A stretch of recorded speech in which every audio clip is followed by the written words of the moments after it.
this is the ALC handbook, as you guys all know. Hopefully you've all downloaded it or have it available to you right now.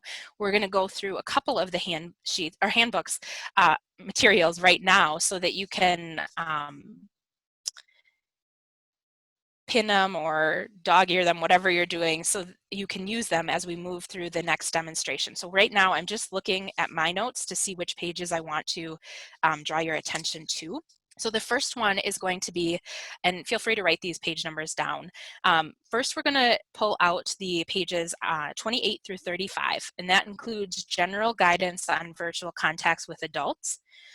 So we're going to be referencing that material. We're also going to be referencing the material on general guidance for virtual contacts with children, which is on pages 45 through 49, as well as how to build rapport with children during virtual contact. That'll be on pages 51 and 54.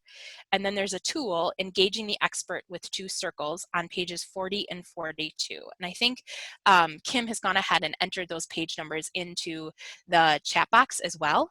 So the reason I'm calling them out is because I'm going to be using those materials when I start the interview with Erin and Jack. So a little bit about Erin and Jack. Erin is my best friend. She and I met when we were in 4th grade, and we have been best friends ever since. And she has 3 children. One of her kids' names is Jack. He's here on the image with her, and he is 12 years old. And I was recently visiting with my mom, and we were talking, and she said, "Have you talked to Erin lately?" And I said, "Oh yeah, we talked earlier in the week." And she said, "Well, did she tell you about what happened?" And I said, "No, I didn't hear." And she said, "Oh, well, she posted this thing on Facebook," and she said, "It's really concerning." And I said, "Oh, what did she say?" And she commented that Erin had posted something that said Jack had woken her up, and that he had said, "Mom, I'm sorry to wake you up, but Dad was beating up a robber, or is beating up a robber." And and so that was the small piece of information that I had gotten, and don't have a lot of information to this day about it, because we are inviting Erin and Jack here to figure out some more information about what happened with all of you. And we're going to do that virtually, and we're going to set it up in a way that feels like it's a pseudo situation in which you might be presented with something similar in your work in child welfare. So I'm sure that many of you, if your practice is like mine, is that you got calls from people, collateral calls, saying, "Hey, I read this thing on Facebook, it's concerning, and I think that you need to look into it because it has to do with the family that I think you're working with right now." And so it's kind of similar in this situation, right? I got secondhand information about a post that was made on Facebook.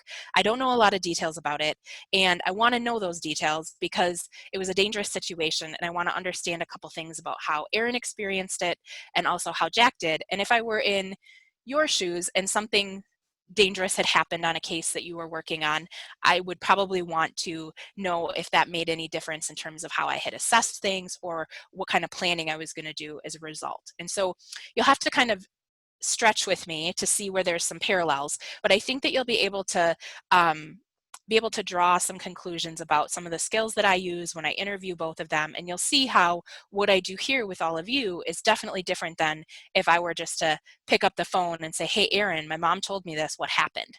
And so what I want you to be paying attention to is the difference in that type of a conversation versus one that I'm doing here using this virtual method to get information from both of them that would be useful to decision making that I would need to do.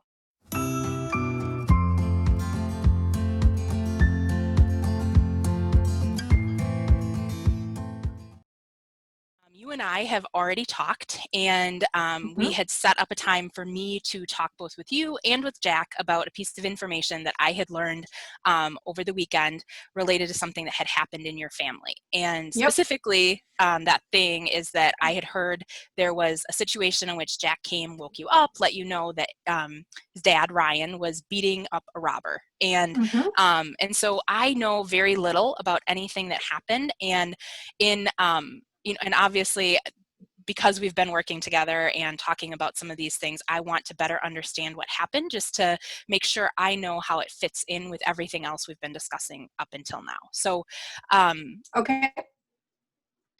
so I thought I would touch base with you first because I wanted just to get your perspective on things, and then after that, talk a little bit about what it'll look like for me to talk with Jack.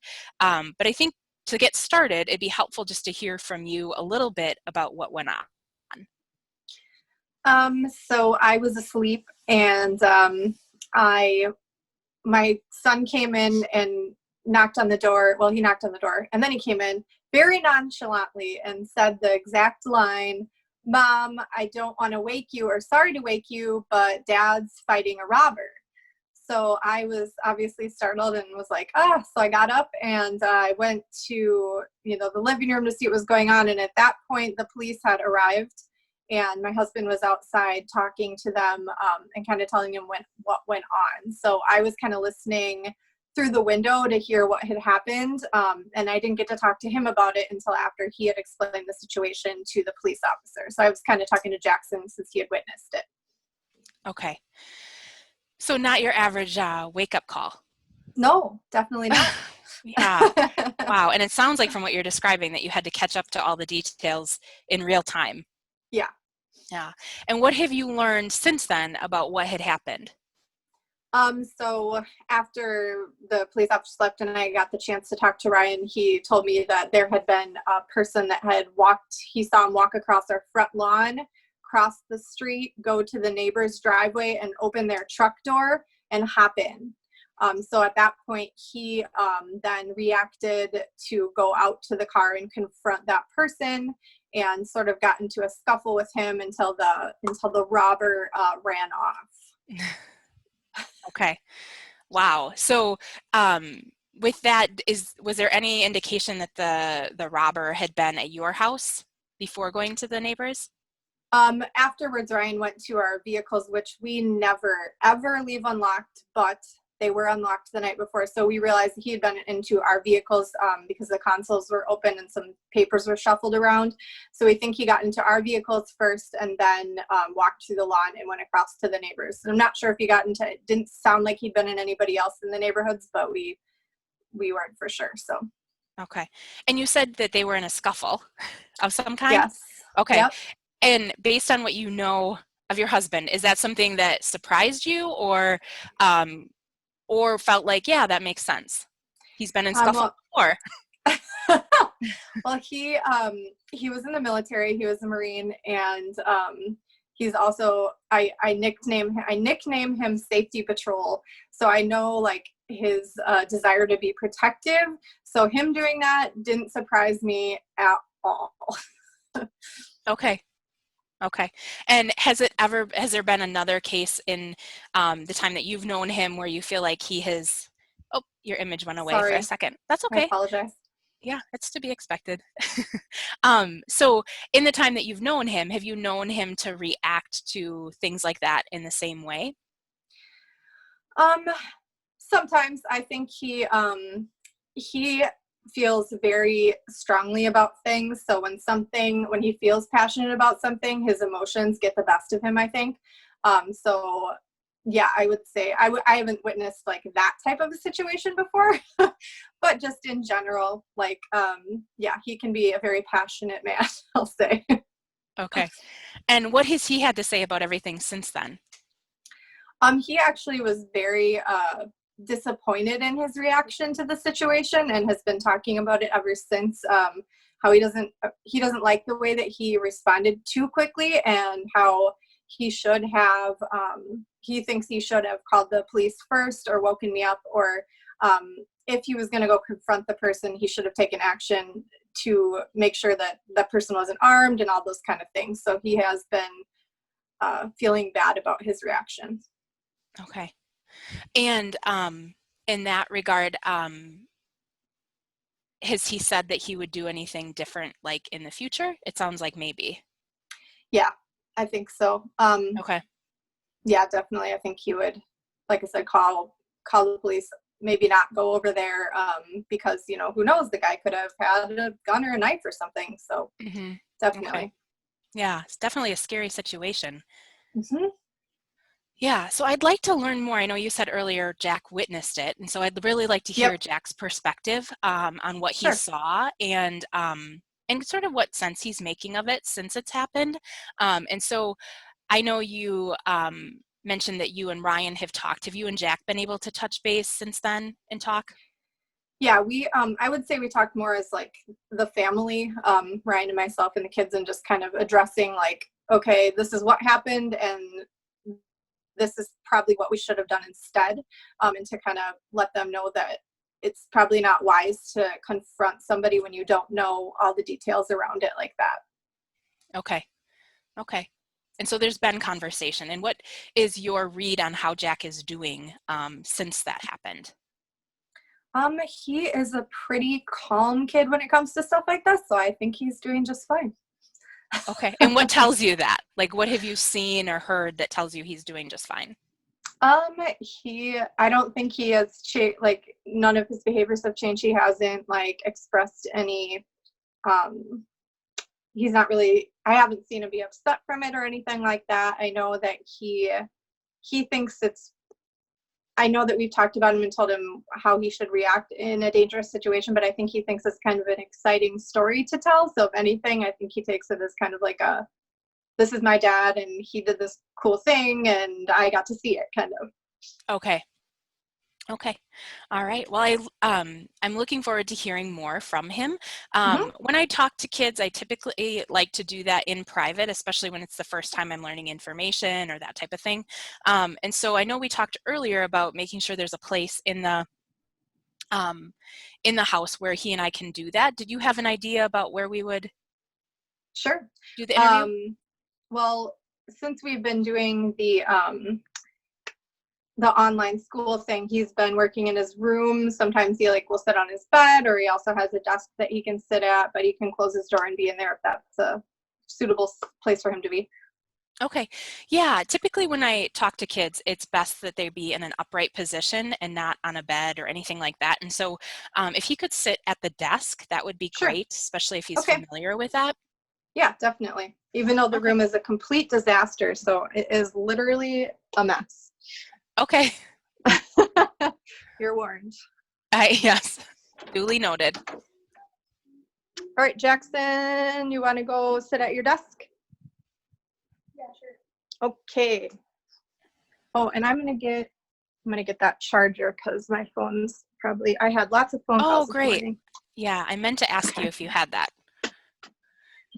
Okay. And Erin, one other thing I didn't ask you, but I'm just curious about is, Yeah. I see you walking around the house. I know that this is your house from what I've seen before. Mhm. And so just to confirm, you're at the residence at the address that I have in case there was anything that came up while we're talking and I'd need to call in the case Yep. of an emergency or anything. Okay, great. Yep, I am at home.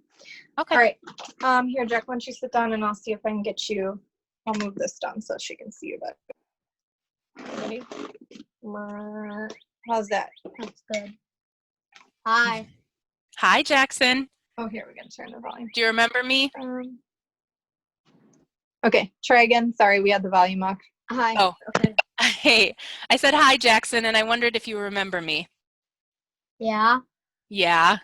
How are you doing today? Good. Yeah? Tell me what you did.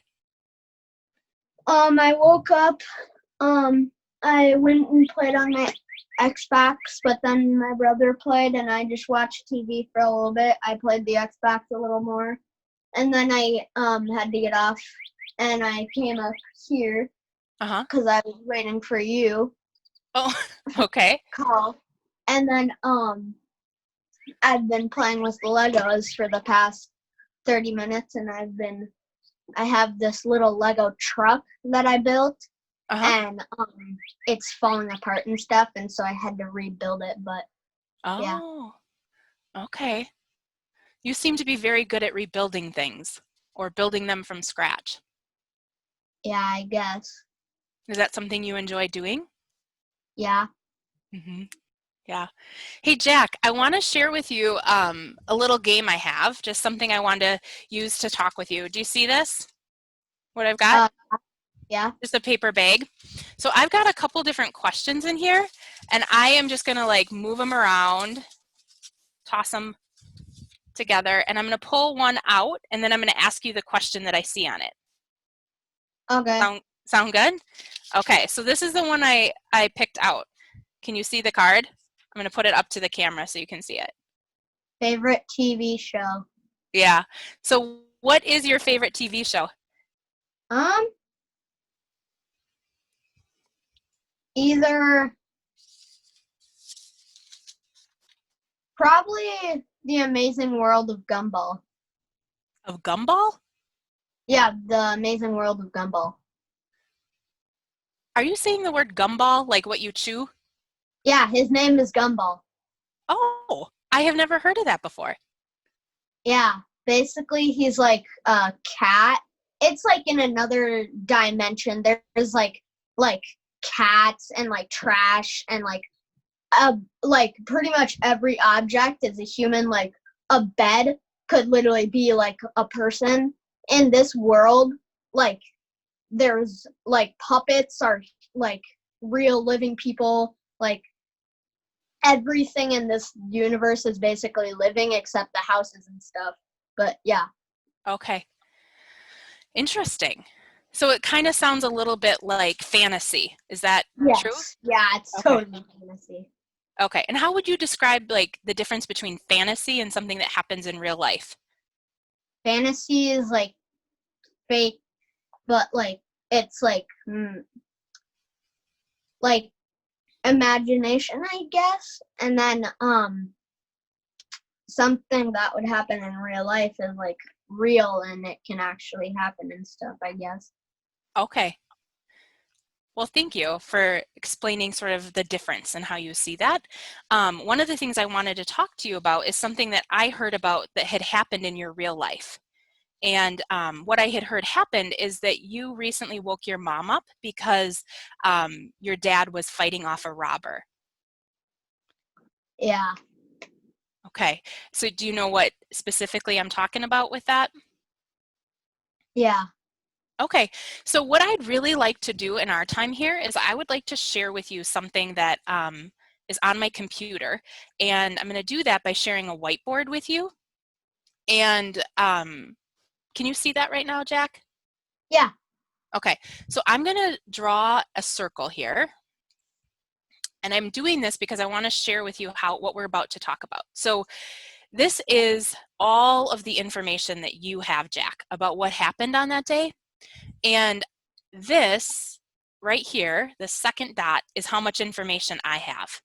So my goal right now is to hear from you what happened that day so that I can get all of this information around that tiny dot filled in. So I am going to just start by asking you to tell me what happened first and then walk me through everything else that happened afterwards. And while you tell me, I'm going to type in information that you give to me and just record it here on the whiteboard. Okay. So why don't you start with the first thing that you remember happening and then tell me what happened next. Okay. So I like woke up and I walked out into the living room. Mm-hmm. And my dad was sitting on one of the chairs, and then he looked out the window and like muffled something, and then he immediately like got up swiftly and walked down the stairs and unlocked the front door and stuff really fast. And then he ran out, not ran, but he like speed walked outside, and he walked over to our neighbor's car. And then he opened the door, and I could tell that he said something, but then a guy lunged at him, and then they kind of like wrestled for a second, but then he tried getting away, but then my dad threw him down, and then the guy got back up, and then my dad threw him down again, but then the guy ran away. And my dad came back in the house and called 911 and told me to wake up my mom. And so I did. And then after that, we were waiting a little, and then the police arrived, and there were like a bunch of police cars and stuff, and they like started asking questions and stuff, and my dad gave them a mask and a headlight and a shoe that he got from the guy. And then the police like asked him a few more questions and stuff, and it took a little while, but then eventually it was over, and then we just went inside and talked about how crazy of a morning it had been. And when you say we, are you talking about your dad? Yeah, my dad and my mom and me. Okay. And I know you have a brother and a sister. Were they there as well? No, they were both sleeping in their rooms. Okay. Okay. All right. Wow, Jack, that was a very eventful morning that you had. Yeah.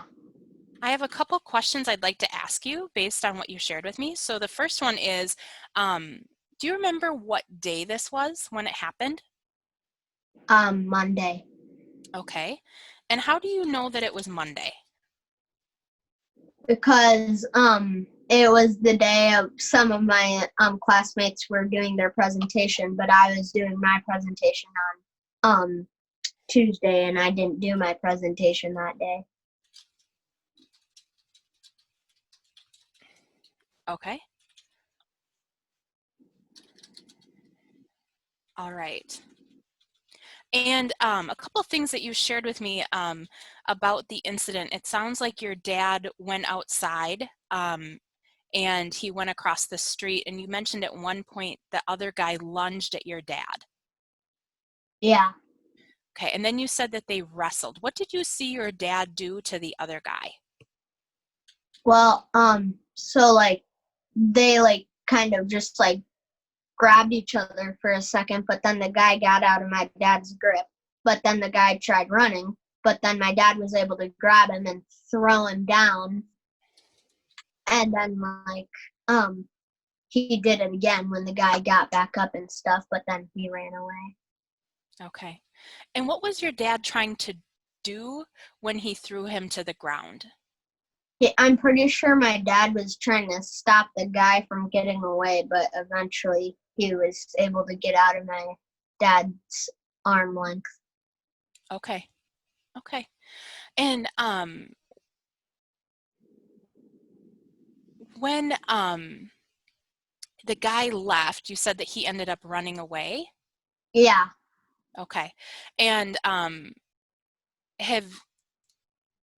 the police came. So have you heard anything about the guy since then? Not really, no. Okay. Okay. And when you talked about your dad, sort of throwing him to the ground and wrestling with him, has there been a different time when you've seen your dad throw anyone to the ground or wrestle with them? Me and my brother, but that's just when we were like play wrestling and stuff. Okay. And what would you say is the difference between what you saw with the robber and what you saw with, or what happens when you wrestle with your dad at home? Well, when like what when my dad fought with that robber guy, he was doing that because he was trying to prevent the guy from getting away. But when we're like play fighting and stuff, he's just doing that like for fun and stuff, and yeah. Okay. And has there ever been a time where you feel like it was no longer fun when you've been wrestling with dad? No, it's always fun when we wrestle with dad. Okay. Yeah. That's what it sounds like from your tone of voice. Okay. Well, Jack, I know I've asked you a lot of questions about what happened, and you've really helped me to understand all of this information in the big circle. And it definitely helps me understand this small, tiny circle a lot better. What questions do you have for me? Nothing, I guess. Okay. All right. Well, I know this won't be the last time that you and I talk, Jack. So as long as you don't have any questions right now, I think it would be a good idea for you to go get your mom so that we can touch base before the two of you sign off. Okay. And if you have any questions that come up after this, then you know my information and you can get a hold of me. Okay. Okay. Thanks a lot, buddy.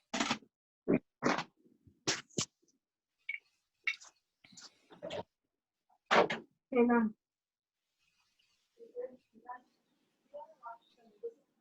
They're good. I just put them in, but maybe stir them up and I can get them in a second. Okay. Transferring locations. Okay. We'll go back to the dark room here.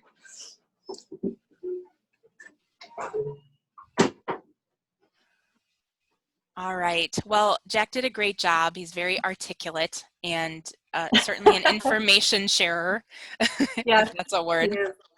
Uh-huh. Yeah. So I definitely feel like I have a good sense of what happened and what Jack saw. I know you said earlier that he doesn't have any behaviors that you've noticed. I do just want to share with you, you know, sometimes when, and different kids handle this different ways when they see something like this. Certainly it can be alarming for a child, and even though they're not demonstrating any behaviors now, they could in the future. And so things like, you know, nightmares or maybe a acting a little bit differently around Yeah. in situations that they otherwise wouldn't have, that type of thing. And so my guess is, based on what you've already said, you're paying attention to some of that. But if there's ever a concern that comes up where you're thinking that he might benefit from some additional support in that, please let me know and we can make sure you get connected to someone. Okie dokie. Yeah, so with that, I would, so I can share, I would have shared with you the tool that I used when I talked to him so that you could see sort of what we use to guide our conversation, but I can describe it because I've already taken it down. It's essentially just a really large circle, and I make the point to kids that they have the information about everything in that big circle, and then the little dot that I then put in it is the one I say I have that's how much I know about it. So I need them to fill in all of the white space. And Jack, again, like I said, did a really great job of doing that, and was very descriptive. And so I feel like I have a good sense of what I need moving forward. What questions do you have from me after I talked to Jack? I guess I don't know. I don't know if I have any questions. Yeah, that's totally common. Like, you know, a lot of people, when they have someone come into their home and interview their child or even do it virtually, are sort of left a little bit like speechless, right? It's something you don't have happen every day. And so that makes sense. So if that changes after we end this call, then go ahead and just reach out to me, because I'm always happy to give you any sort of feedback or information you might need to better understand our process. And so feel free to get a hold of me. Okay, sounds good. All right. Okay, well, thank you so much. We'll have you sign off here, and thanks again. Yep, see you guys. Thank you very much. Yep, bye. So you had the materials in front of you. I hope that you were able to see sort of how I moved through those materials and used some of the skills that are demonstrated in the handout that would help us to sort of bring them to life through an actual live demonstration. So some things that I did here with how to build rapport with a child during virtual contact. You saw that I brought out the paper bag where I had the 5 questions in it. The reason I chose to do that one is because Jack is 12, and that is one of the things on here that we identified as being more developmentally appropriate for an older child. And that was, again, just to build that early rapport. So I used that handout for that purpose. You all saw how I used this facilitation tool with Jack. And the other tools that I used were more around helping to support the structure of both interviews. So those were the materials from how to do, general guidance for virtual contact with both an adult and child. That really helped me to think about how I wanted to structure my time with both of them.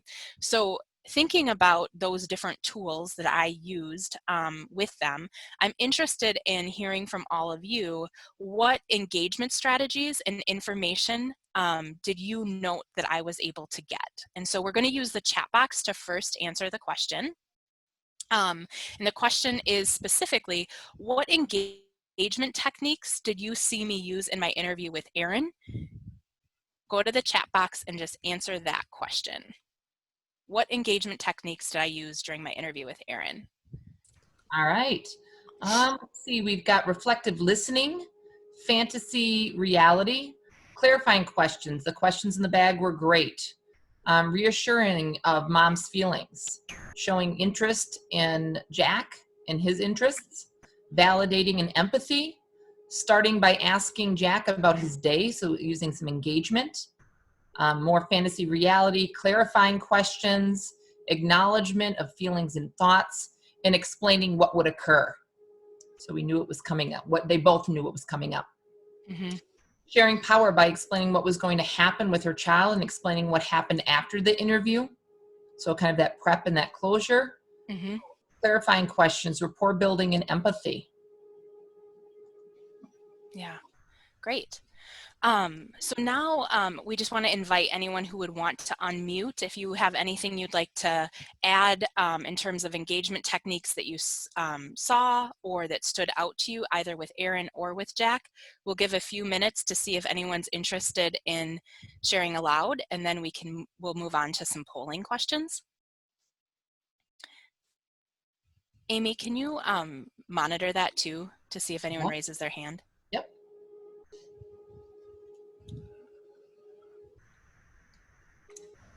Don't be shy, folks. Let's see, we've got 2 raised hands. Okay. So Sue from Washburn. Sue, you want to share with us? Sure. My question would be, the child was smart and easy to interview. So what kind of techniques would you have used for a child that was very distracted, didn't really want to talk? What would you do then? Mm-hmm. Great question. So you're right. Jack is very articulate and an easy interview in that sense. So in the event that I had question about whether or not I'd be able to get information for reasons like you described, where I would take care of that is in my prep interview with mom. So I would lean into the fact that mom has expertise about her child and how he functions and what it's like to experience what works for him when he gets distracted.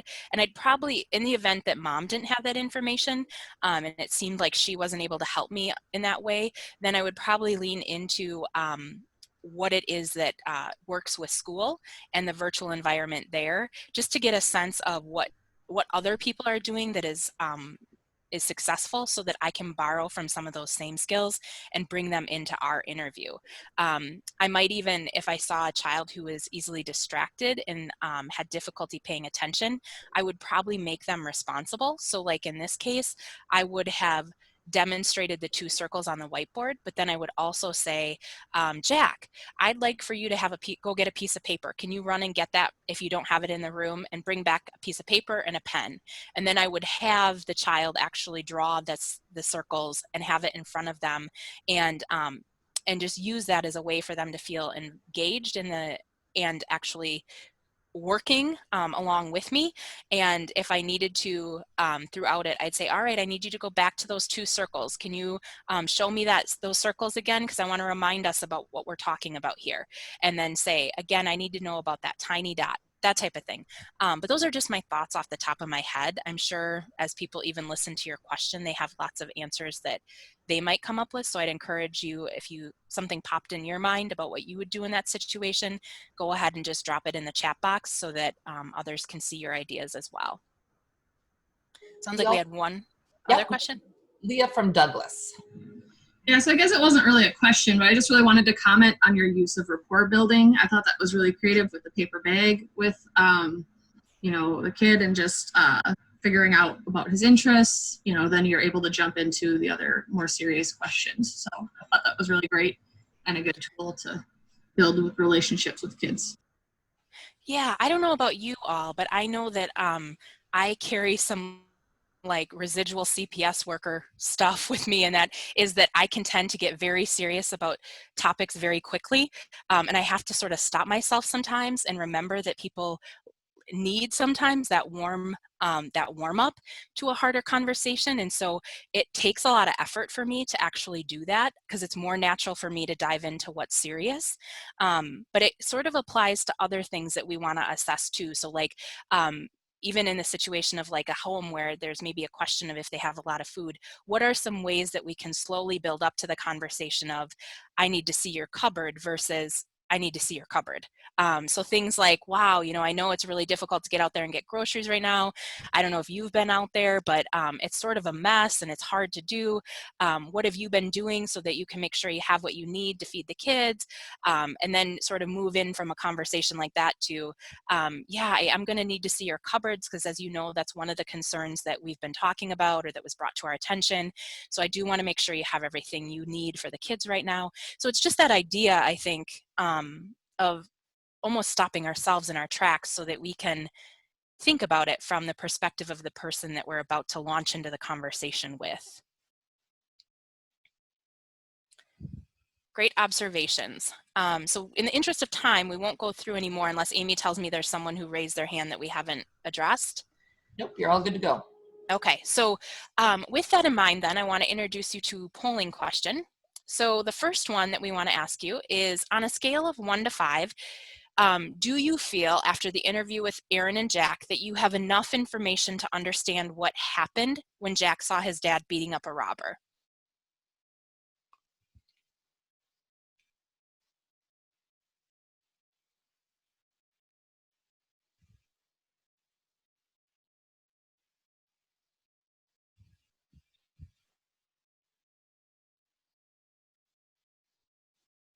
Okay, so we're seeing a majority of people rating it at a 4. So enough information, maybe there's a little bit more that is still out there that you'd like to better understand or get a hold of.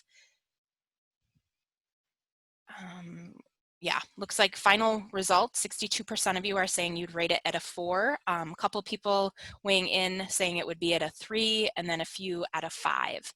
So the reason that we asked this question is because, as you all know, in the field of child protective services, when we think about the Wisconsin safety model and we think about the quality of information that we gather, we're really thinking about it in terms of 2 standards. Do we have sufficient or enough information? And is the information we have relevant to the concern that we are addressing, relevant to the danger we might be looking at? And so with those 2 things in mind, we wanted to just poll you to see if it meets those standards. And so far you're saying, yes, it meets the standard of sufficiency. Now we want to ask you about relevance. So on a scale of 1 to 5, do you have relevant information to shape any questions that you might have for subsequent interviews with family members?